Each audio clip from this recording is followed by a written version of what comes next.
ये अंदेशा उनको था। और आज इसीलिए जो मनुवादी पोषक तत्व है, उनके गन पॉइंट पर आदिवासी होता है, उनके गन पॉइंट पर दलित होता है, उनके हिट लिस्ट में महिला होती है, अल्पसंख्यक होते हैं। भाजपा के इस जघन्य मिथ्या प्रचार का हम लोग निंदा करते हैं और जनता के बीच जाकर इसका डटकर मुकाबला करेंगे। धन्यवाद। और राज्य के लोकप्रिय मुख्यमंत्री हेमंत सोरेन जी जब से इंडिया के समन्वय समिति के सदस्य बने, तो हमको लगता है कि भाजपा में अजीब तरह का एक बौखलाहट आ गया। भाजपा को अब ये रास्ता दिख नहीं रहा कि झारखंड से कैसे भागे। इसलिए चारों तरफ से एक प्रोपोगेंडा, एक नैरेटिव गढ़ने का काम हो रहा है कि डिफेसमेंट करो।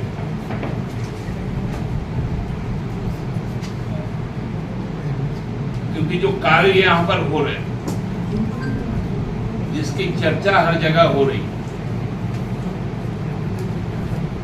उससे अजीब बौखलाहट आ गया। कल आप सबने देखा होगा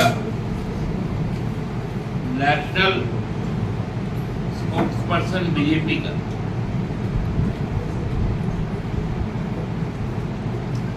अनर्गल बातों के साथ सामने आता।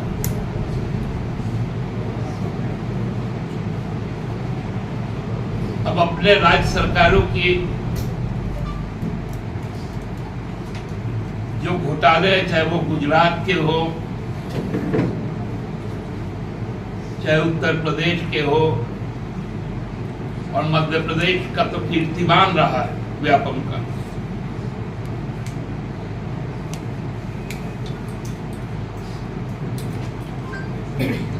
उनको कितनी सुंदर तरीके से, क्योंकि प्रधानमंत्री जी कहते हैं कि 70,000 करोड़ का एनसीपी का अजीत पवार का घोटाला हुआ, उनको 72 घंटे बीतने के बाद सीधा उप मुख्यमंत्री बना दिया जाता है। जिन पर दस्तावेज लेकर आई थी भारतीय जनता पार्टी आसाम में और बोली थी कि देश का सबसे बड़ा भ्रष्टाचारी है हेमंत बिश्व शर्मा, उसको मुख्यमंत्री बना दिया जाता है।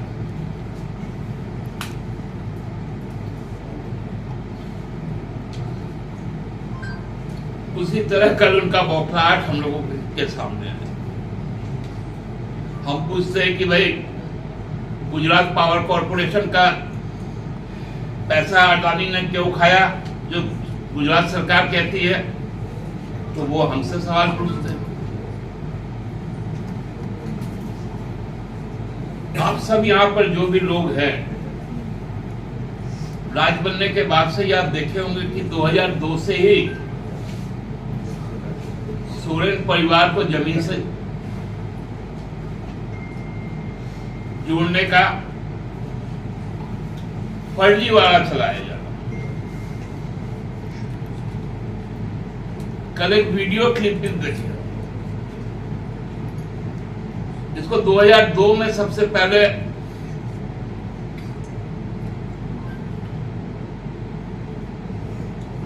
तत्कालीन जो प्रदेश अध्यक्ष भाजपा के,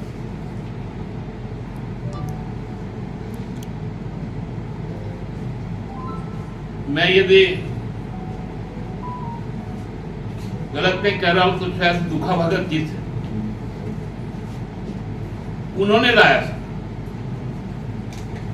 और रघुवर जी ने जो दस्तावेज का पुलिंदा अपने कार्यकाल में दिखाया, एसआईटी का गठन किया, हर 3 महीने में एक बार प्रेस कॉन्फ्रेंस करता था, वही दस्तावेज फिर से आया, वही दस्तावेज हाईकोर्ट में भी गया था।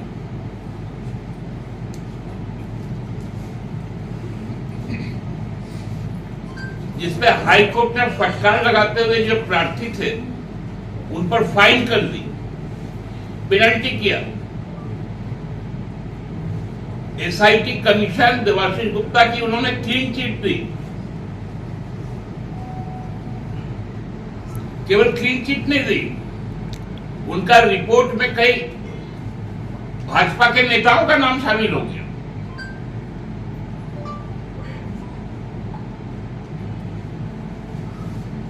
ये स्थिति है। आप हेमंत सोरेन से इतना बौखला क्यों गए?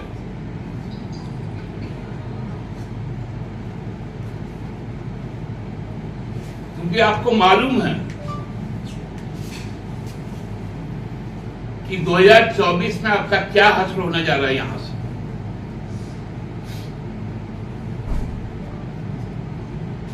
पहले कोरोना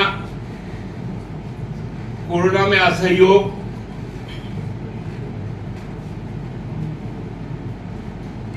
टीकाकरण में असहयोग, हमारे जो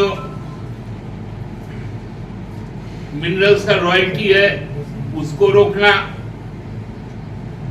फिनांस कमीशन के हमारे पैसे को जबरदस्ती काट कर डीवीसी को दे देना,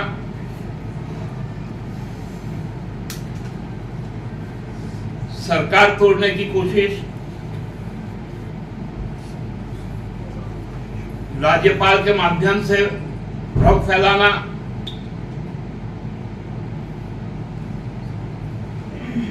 केंद्रीय जांच एजेंसियों से भ्रम फैलाना, अब राष्ट्रीय स्तर पर झूठ बोलना,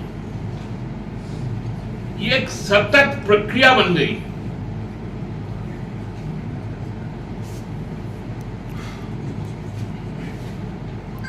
जो पन्नों को फोटोकॉपी को आप दिखाते हैं,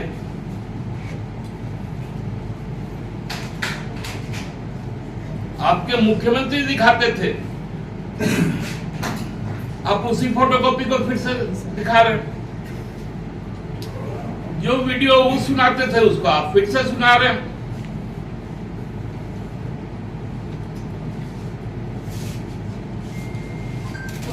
करना आप क्या चाहते हैं?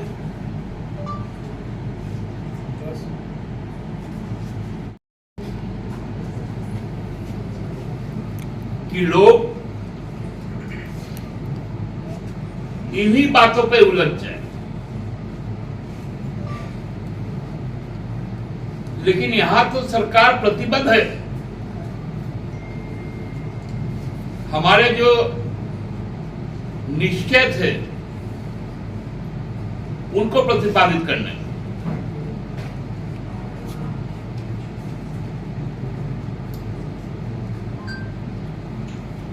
आपको जिनसे जांच करवानी हो जांच करवाएंगे, लेकिन जांच गुजरात का भी मुद्रा कोर्ट का होना चाहिए।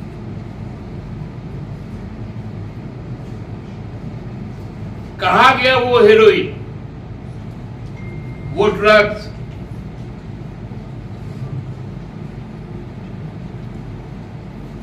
और किसके माध्यम से आया था?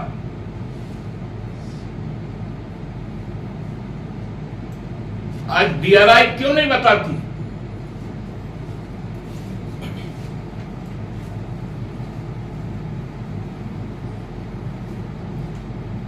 पूरा का पूरा मध्य प्रदेश सरकार को खरीद कर बनाया गया। कर्नाटक में तो उनको उठाकर मुंबई में ले जाके बंद कर दिया गया विधायक। महाराष्ट्र में तो गजब हुआ। लोग विधानसभा से निकला सीधा गुजरात पहुंच गया, गुजरात से निकला गुवाहाटी पहुंच गया, गुवाहाटी से निकला गोवा पहुंच गया, गोवा से निकला तो मुख्यमंत्री बन गया।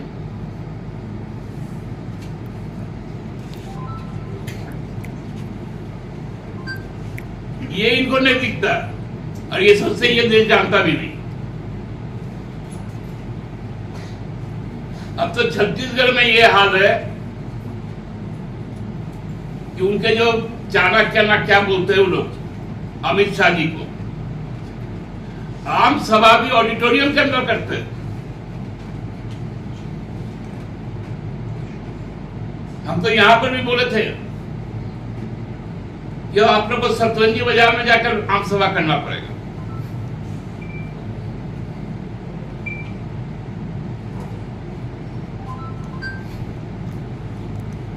ये स्थिति है आज के दिन की। जो म्यूनिसिपल चुनाव लड़ने के लिए गए थे हैदराबाद में, जब हैदराबाद में हमारे इंडिया के नेता राहुल जी ने जब हुंकार भरी, तो आप देखे होंगे, हम कह सकते हैं कि भारत का सबसे बड़ा जनसभा कल हुआ, परसों हुआ।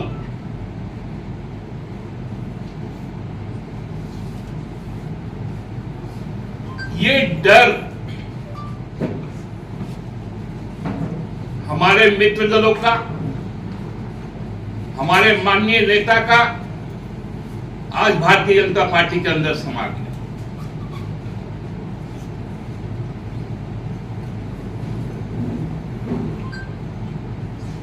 ये चीजें सही नहीं होती है। व्यक्तिगत आक्रमण सही दिशा नहीं होता है। आपका राजनीतिक विरोध है हमसे,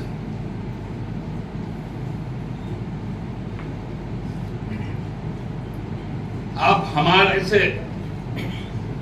अच्छे लोकहित में प्रस्ताव लेकर आए, लेकिन नहीं,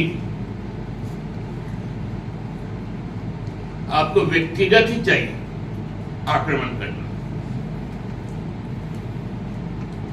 ये मालूम है हम लोगों को कि इस देश में आदिवासी होना, दलित होना, अल्पसंख्यक होना, महिला होना एक अभिशाप है मनुवाद के लिए।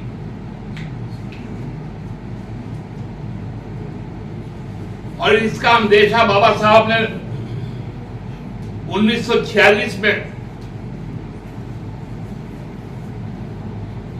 अपने पार्लियामेंट्री डॉक्यूमेंटेशन कमेटी के बैठक में कहा था कि हम यदि आर्थिक और सामाजिक समानता नहीं दे सकते तो केवल और केवल राजनीतिक समानता से लोकतंत्र नहीं चल सकता। बहुत चीजें है। ये 2010 में ही राज्यसभा में इसको पारित किया जा चुका था, खाली इसका फ्लेवर बदला गया है, कवर पेज बदला है, बातें वही है। लेकिन तब भी ये बात ही सामने आई थी कि बिना जाति जनगणना का आप यह तय नहीं कर पाएंगे, क्योंकि हमारे पास जो लास्ट डेटा है वो 2011 है, क्योंकि 21 को कोरोना के कारण हो नहीं पाया था शुरू। और हमको नहीं लगता है कि सरकार कितना सीरियस है। ये सरकार की बात है कि कब शुरू करेगी। तो जब तक सेंसस नहीं हो जाता कि इस जाति का कितना प्रतिशत आबादी,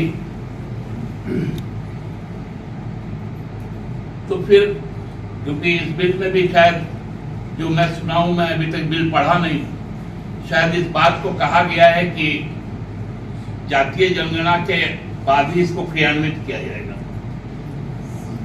यदि ये बातें हैं तब तो कोई दिक्कत नहीं। इसमें जो अर्जुन मेघवाल ने पेश किया उसमें कहा उन्होंने कि कोटा विद इन कोटा रहेगा, माने जो आदिवासी का रिजर्व सीट है उसमें 33% महिला का रहेगा, जो दलित का रिजर्व है वो 33% महिला का रहेगा। टोटल उन्होंने लोकसभा का कहा कि 181 सीट जो रहेगा वो महिलाओं का रहेगा, और उसी तरह स्टेट में भी उसी के तर्ज पर नहीं। देखिए ये लागू तब भी होगा क्योंकि देखिए ये अभी राज्यसभा का प्रॉपर्टी है एक बिल, पहले तो उसको आपको रिटर्न लेना पड़ेगा, उसके बाद फिर से इस बिल को लाकर पास करवाना पड़ेगा। नहीं तो इस पे ये बोला एक्सपायर हो गया, वो चूंकि बंद हो गया 14 साल बोले हाउस के नहीं, ये आप जो बोल रहे हैं ना वो लोकसभा का बिल एक्सपायर कर गया, राज्यसभा का बिल तो स्टिल जिंदा है, वो तो प्रॉपर्टी है, आपको उसको वापस लाके फिर से इस बिल को वहां भेजना, तो वो एक प्रोसेस है। उसके बाद चूंकि कॉन्स्टिट्यूशन अमेंडमेंट है, बेसिक अमेंडमेंट है, तो 50% राज्यों से भी इसमें सहमति लेनी। तो हमको लगता है कि ये 2024 का हमको भारतीय जनता पार्टी का चुनावी स्टंट दिखता है, क्योंकि नियत कितनी साफ है उस पे शंका है। और कम से कम हमारे समाज की महिलाएं जान गई कि उनको किस प्रकार से उनके जो रसोई है उसमें प्रताड़ित किया गया, गैस का दाम बढ़ा के, दाल का दाम बढ़ा के, तेल का दाम बढ़ाकर बेहाल कर दिया गया। पुरुषों को तो पेट्रोल पंप में बेहाल कर दिया, इलाज अब लाइलाज होता जा रहा। इसलिए ये भ्रम में कोई आने वाला नहीं है, ये चुनावी स्टंट जरूर है, लेकिन यदि इंप्लीमेंट हो जाए तो बहुत अच्छी बात है। अब 33 का 50% कर लीजिए जब आधी भागीदारी है।